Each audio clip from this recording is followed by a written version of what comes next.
Hello friends, welcome in this class इंसानस pro biology. तो जैसा कि मैंने वादा किया था कि आप सभी के लिए हम CSIR दिसंबर 2023 की तैयारी करने के लिए PYQ को हम डिस्कस करेंगे, तो उसी सीरीज में आज हम लेके आए हैं आप सभी के लिए वीडियो।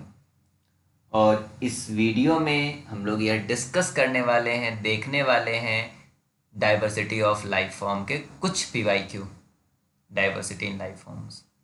देखिए, ये टॉपिक मैंने पिक भी इसलिए करा है क्योंकि यूट्यूब पे इसके मटेरियल हैं बट लिमिटेड हैं। बट मैं मान के चलता हूँ कि अगर आप PYQ वो बुलेट पॉइंट जो मैं प्रोवाइड कर रहा हूँ इतने को भी अगर आप फॉलो करते हो तो आपका इस वाले एरिया में क्वेश्चंस आप बहुत ही इजी तरीके से सॉल्व कर सकते हो, चाहे आप जूलॉजी, बॉटनी, माइक्रोबायोलॉजी किसी भी बैकग्राउंड से हो। चलिए हम डिस्कस करते हैं 5 क्वेश्चन। इसके रिस्पांस के हिसाब से मैं डिसाइड करूंगा कि अगला वीडियो जो अगला संडे को आएगा उसमें कितने क्वेश्चन मुझे रखने हैं, बढ़ाने हैं, घटा तो नहीं सकते, बढ़ाने हैं या वीडियो डालने हैं या नहीं डालने हैं, इस वीडियो के रिस्पांस पे आएगा। चलिए क्वेश्चन पढ़ते हैं। बिसाइड्स नॉमेनक्लेचर, नॉमेनक्लेचर का मतलब होता है नाम देना, of plants in wild, ICBN also gives binomial name. Binomial name का मतलब होता है कि बाई मतलब होता है टू, नोमियल का मतलब होता है नाम। किसी भी प्लांट, एनिमल, किसी भी चीज का, कोई भी प्लांट हो या एनिमल हो, किसी भी चीज का जो नाम होता है वो दो नाम होता है उसमें, एक स्पीसीज और दूसरा हमारा जीनस होता है। या कह सकते हो कि जीनस और स्पीसीज के द्वारा, दो टर्म के द्वारा किसी भी एनिमल या प्लांट को हम नाम देते हैं। ये प्लांट के लिए जो नाम दिया जाता है वो ICBN के द्वारा दिया जाता है। अगर हम इसका फुल फॉर्म की बात करें, क्योंकि किसी किसी एग्जाम में इसका फुल फॉर्म पूछ लिया जाता है, तो ICBN का मतलब होता है हमारा international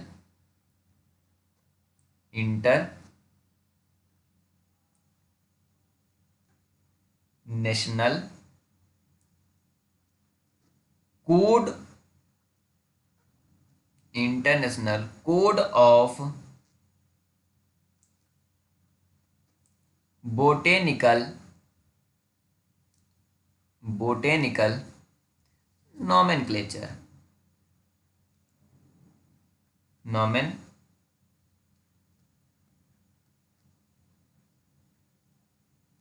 botanical nomenclature, that is the full form of ICBN। ठीक है, तो ICBN इनिशियली प्लांट के नाम को देता था, प्लांट के जो नामकरण है, प्लांट का जो नोमेनक्लेचर है वो करता था। बट अभी इसके ऊपर इस बार भी क्वेश्चन पूछा गया था, और उसमें पूछा गया था कि इसी से रिलेटेड कुछ था। अब मैं इसमें बता दूं आपको क्या जानकारी रखना है कि यह जो international code for botanical nomenclature है, that are converted into ICN। The full form is international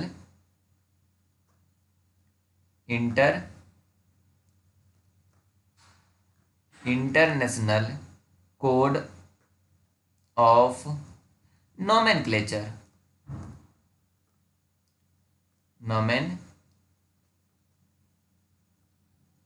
nomenclature क्या चेंज हुआ ICBN से ICN में? ICBN में इन्होंने बोटेनिकल टर्म यूज किया था जो कि पर्टिकुलर स्पेसिफिक था कि ओके प्लांट से रिलेटेड होगा।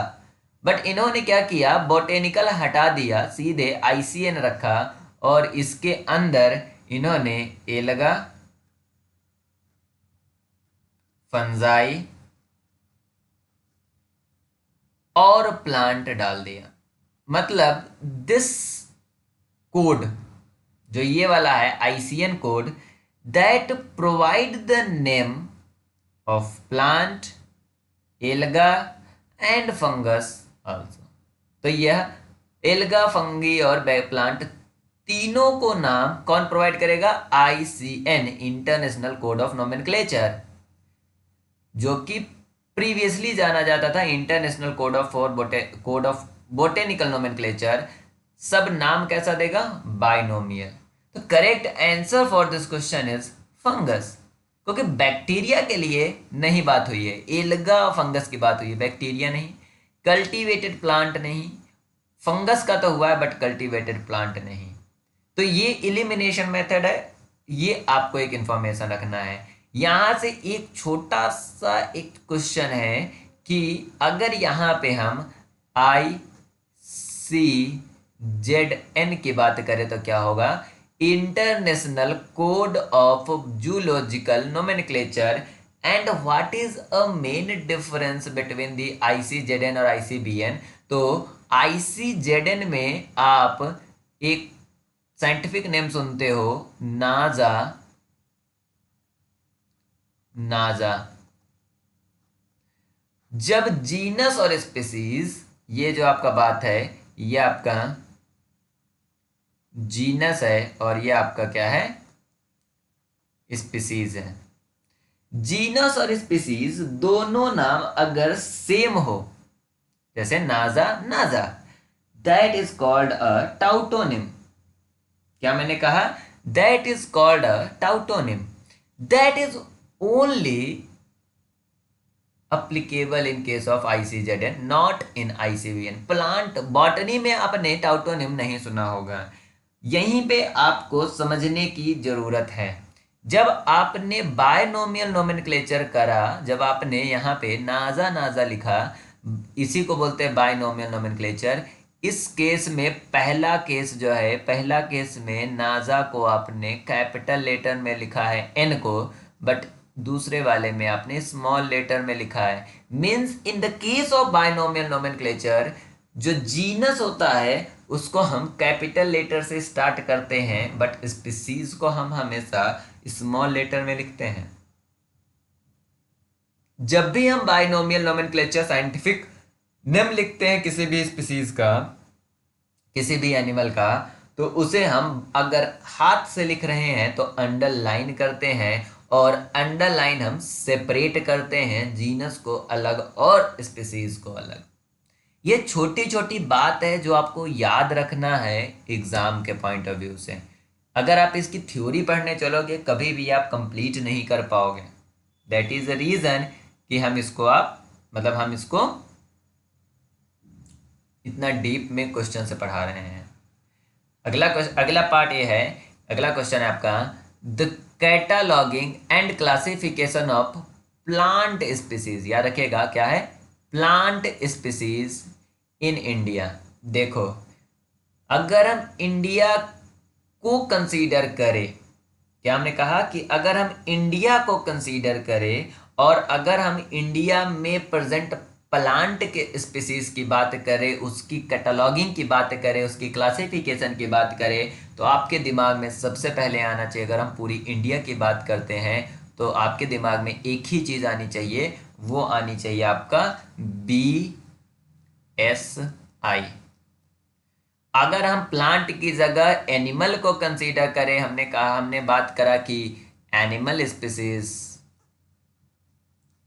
स्पीसीज, और अगर हम इंडिया की बात करें तो आपके दिमाग में आना चाहिए ZSI, zoological survey of India, और BSI होता है हमारा बोटेनिकल सर्वे ऑफ इंडिया। क्या होता है आपका? बोटेनिकल, जो कि टेक्सोनॉमी क्लासिफिकेशन पे सबसे ज़्यादा फोकस होती है, सबसे ज़्यादा काम करती है। अगर हम प्लांट टेक्सोनॉमी और प्लांट क्लासिफिकेशन की बात करेंगे, प्लांट कैटलॉगिंग की बात करेंगे, तो देन हमारा जो है BSI रोल में आएगा, बोटेनिकल सर्वेस ऑफ इंडिया। अगर हम animal taxonomy, animal classification, animal cataloguing की बात करेंगे तो ZSI, zoological survey of India आएगा। यह जो है आपका BSI ZSI जो भी बात हो रही है, ये BSI जो है वह आपका कोलकाता में है, मतलब वेस्ट बंगाल, कोलकाता में है। और यह बना कब था? 13 Feb 1890 के अंदर हमने BSI बनाया था, बोटेनिकल सर्वे ऑफ इंडिया बनाया था, जो कि हमारा गवर्नमेंट ऑफ इंडिया के अंदर आता है, ministry of environmental forest and climate change के अंदर आता है। और इस ऑर्गेनाइजेशन का काम होता है survey, research, conservation of plant wealth of India, flora, endangered species, इन सभी को रखना रिलेटेड टू प्लांट। इस सबको यहाँ पे प्लांट टर्म हटा के एनिमल का survey, research, conservation of animal health of India, fauna, endangered species of animal, इन सब की बात करेंगे तो BSI की जगह ZSI आएगा, जूलॉजिकल सर्वे ऑफ इंडिया। अगर हम प्लांट की बात करेंगे तो botanical survey of India. Correct answer आपका इसका B, botanical survey of India. चलिए हम इस बात को थोड़ा ध्यान देते हैं क्योंकि ये थोड़ा कंफ्यूजिंग टर्म है definitely. The branch of the science which deals with classification, naming, identification of the plant on morphological basis, ये बहुत इंपॉर्टेंट है। ये एक टर्म बहुत इंपॉर्टेंट है। किस पे बात हो रही है? मॉर्फोलॉजिकल बेसिस की बात हो रही है, ठीक है। Without establishing the phylogenetic relationship, मतलब हम इवोल्यूशन की बात नहीं कर रहे हैं, हम फाइलोजेनेटिक की बात नहीं कर रहे हैं, हम उसके रिलेशन की बात, इवोल्यूशनरी हिस्ट्री की बात नहीं कर रहे हैं। तो हम इवोल्यूशनरी रिलेशनशिप की बात नहीं कर रहे हैं। तो यह किस चीज की डेफिनेशन है? दो तरीका है, आपको ये डेफिनेशन का आंसर पता होना चाहिए, नहीं तो जो ऑप्शन दे रखा उसका आपको डेफिनेशन पता होना चाहिए। तो हम सबसे पहले आपको टेक्सोनॉमी का डेफिनेशन बता दें कि टेक्सोनॉमी क्या होता है। टेक्सोनॉमी जो होता है वो होता है आपका identifying, describing, naming, classifying of organism. क्या होता है आपका? Identifying,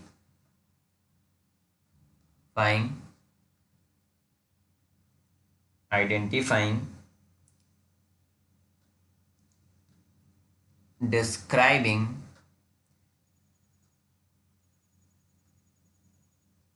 naming, classifying of organisms, इसको हम बोलते हैं टेक्सोनॉमी। अगर हम सिस्टेमेटिक्स की बात करते हैं तो सिस्टेमेटिक्स में होता है study of diversity of organisms, diversity of organisms and relationship among them।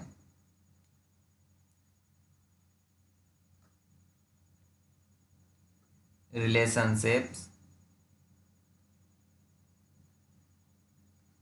among them, that is a systematics। अगर हम फिनेटिक्स की बात करें तो फिनेटिक्स होता है हमारा classification of organisms based on morphological character, morphological character and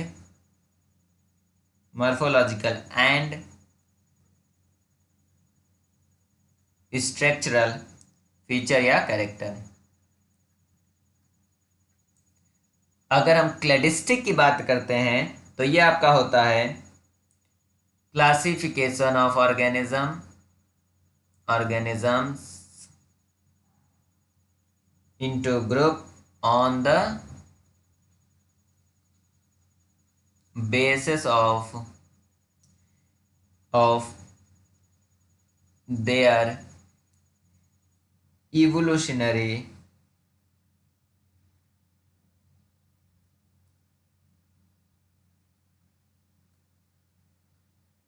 evolutionary relationships. बस अब यहीं पे आपको समझ में आ जाना चाहिए इसका आंसर क्या है। कुछ बुक्स में गलत दे रखा है तो आपको कंफ्यूज होने की जरूरत नहीं है, जो मैंने डेफिनेशन दिया है स्प्रिंगर की बुक से दे रखा है, तो दैट इज डेफिनेटली ये सही है, वहां से मैं उठा के ले आया हूँ। क्वेश्चन में पूछा गया था morphological basis without phylogenetic relationship. अगर फाइलोजेनेटिक रिलेशनशिप कंसीडर हम करते तो वो क्लेडिस्टिक होता, बट यहाँ पे हम इसको फाइलोजेनेटिक रिलेशनशिप को कंसीडर नहीं कर रहे हैं, मतलब क्लेडिस्टिक तो नहीं होगा। तो सिर्फ बचा मार्फोलॉजिकल बेसिस की बात। तो मार्फोलॉजिकल बेसिस पे अगर हम क्लासिफाई करते हैं उसे हम फिनेटिक्स बोलते हैं। तो phenetics is the correct answer for this question. कुछ बुक्स है जिसमें गलत दे रखा है तो इसको आप सही कर लीजिएगा। चलिए अगला क्वेश्चन आपका है, काफी इजी क्वेश्चन है यार भी, क्योंकि इसमें हमको नहीं लगता कि ये कोई ज़्यादा डिफिकल्ट क्वेश्चन है। कभी कभी साइंटिफिक नाम आता है, आप लोग नाम दे के ही छोड़ देते हो, नहीं छोड़ना चाहिए। इन्होंने पूछा था botanical name of the great Indian banyan tree. ठीक है, आप यहीं पे इसको एक तो आपको याद कर लो कि ग्रेट इंडियन बनियान ट्री कौन सा है, और दूसरा बाकी जो बचे उसका उसका क्या नाम है। जब भी आपसे बनियान ट्री की बात होती है, आप 12th क्लास में पढ़े जरूर होंगे कि सबसे बड़ा बरगद का पेड़ कहाँ पे है, बंगाल में है।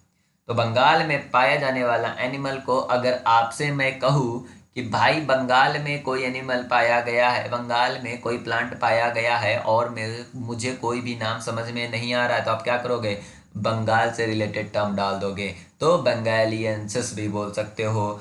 हमने कहा कि कोई चीज़ आपका यूपी में है तो आप क्या कर सकते हो, यूपी में किसी पर्टिकुलर स्थान पे जैसे लखनऊ में है तो आप क्या कर सकते हो, लखनऊएंसिस डाल सकते हो। इस तरह से भी नाम पढ़ते हैं। तो ग्रेट इंडियन बनियान ट्री का जो साइंटिफिक नेम है वो फाइकस बेंगालियंसिस है।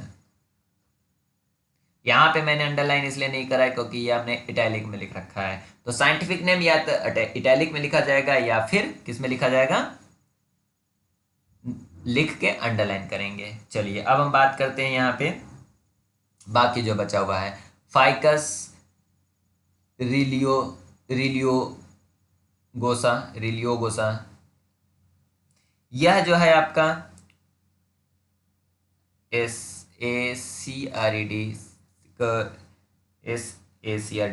फिग, ये फिग का साइंटिफिक नेम है।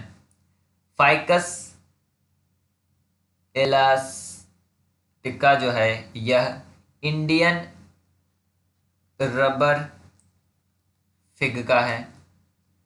फाइकस इंडिका जो है यह बार बेरी फिग का है। तो ये नाम जो है बाकी फिक्स के ही हैं, बट अलग अलग फिक्स के हैं। लेकिन बेंगालियंसिस जो है हमारा क्या है, ficus benghalensis Indian great Indian banyan tree का। कुछ नाम जो होते हैं कुछ एग्जाम में जो आपके से नाम पूछे जाते हैं वो आप लॉजिक मेमोरी से भी आंसर दे सकते हो। देखो ये पहला क्वेश्चन का ही है, यहाँ पे हमने कहा ना कभी कभी ये लोग क्या पूछ लेते हैं, ये लोग पूरा पूरा फुल फॉर्म पूछ लेते हैं। इसलिए मैंने ZSI का बताया था, zoological survey of India, BSI botanical survey of India, ICBN international code for botanical nomenclature, that is the first is the correct answer, international code for botanical nomenclature ICBN। ICN का क्या होगा, international code for nomenclature. ICZN का क्या होगा, international code for zoological nomenclature. Botanical के लिए क्या, botanical की जगह क्या होगा, जूलॉजिकल नोमेनक्लेचर। तो थोड़ा बहुत अगर आप इसमें मेहनत करते हो, आप इस यूनिट को बहुत ही आराम से क्वालिफाई कर सकते हो। इस यूनिट से आप लगभग 3 से 4 क्वेश्चन आप सही कर ही सकते हो।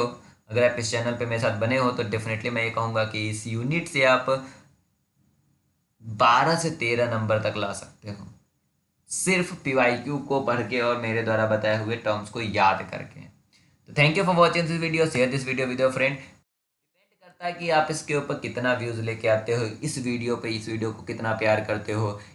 इस पे इसके डिपेंडेंस पे डिपेंड करेगा कि हम अगले वीडियो में क्वेश्चन को इंक्रीज करेंगे या हम क्वेश्चन को फ्रिक्वेंटली लाएंगे। Both are depend on your response. Thank you for watching the video, bye bye.